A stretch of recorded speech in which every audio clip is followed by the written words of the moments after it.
In the heart of a bamboo forest, nestled amidst ancient cedars, resided Master Wu Wei, a Zen master renowned for his profound wisdom and serene demeanor.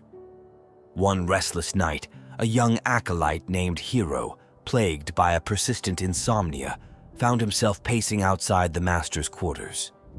The flickering moonlight cast long, skeletal shadows that danced across the paper walls. Hiro's mind was a whirlwind.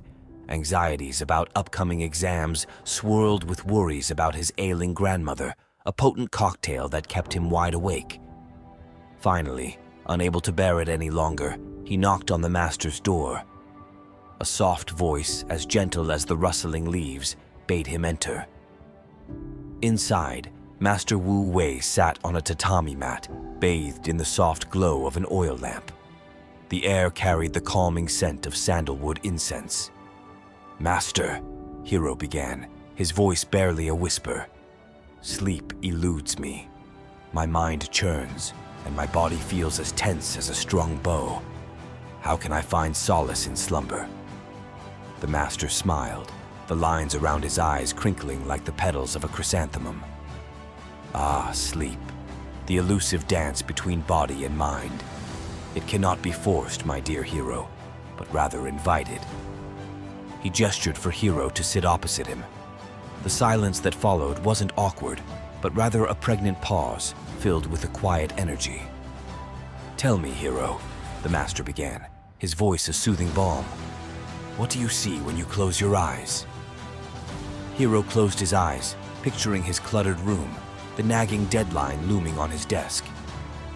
"I see my anxieties," he confessed, "like a swarm of angry bees buzzing around my head." Master Wu Wei nodded. "What about your days, Hiro? How do you spend them?" Hiro thought for a moment. "I rush from one task to another," he admitted, "always chasing after something, never truly present." The master chuckled softly. "Your mind, then, is like a pond after a heavy rain, Hiro, muddy and unsettled. How can such a pond reflect the moon?" A sense of understanding dawned on Hiro. His chaotic days were mirroring themselves in his restless nights. "So, master," he asked, "what then is the key to deep sleep?" "Calmness, my dear Hiro," the master replied. "Like a still pond, a tranquil mind reflects the moon of deep sleep. We must cultivate stillness before we can invite slumber." He explained the practice of Zazen meditation, sitting in quiet awareness, observing one's thoughts without judgment. Each thought, he said, is like a passing cloud. Acknowledge its presence and gently let it go. "Practice this before retiring," he instructed, "and let your body feel the support of the cushion. Breathe deeply, allowing your breath to anchor you to the present moment." The next night, Hiro put the master's teachings to practice. Seated upright on his meditation cushion, he focused on his breath, feeling its cool rhythm against his nostrils. With each exhalation, he released a bit of tension, a bit of worry. Slowly, his mind started to settle. The anxieties became like distant whispers instead of a roaring storm. When he finally slid into bed, it felt like a warm embrace. Thoughts still flitted by, but they no longer held their power. He observed them, let them go, and drifted into a deep, restful sleep.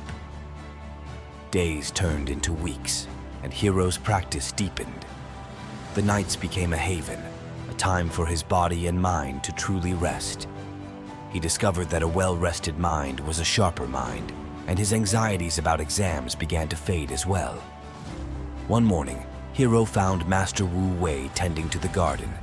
With a smile, he bowed deeply. "Thank you, Master. You have shown me the path to a peaceful mind and a restful sleep." The master returned the smile. "The path was always within you, Hiro," he said. "You simply needed to learn to quiet the storm within."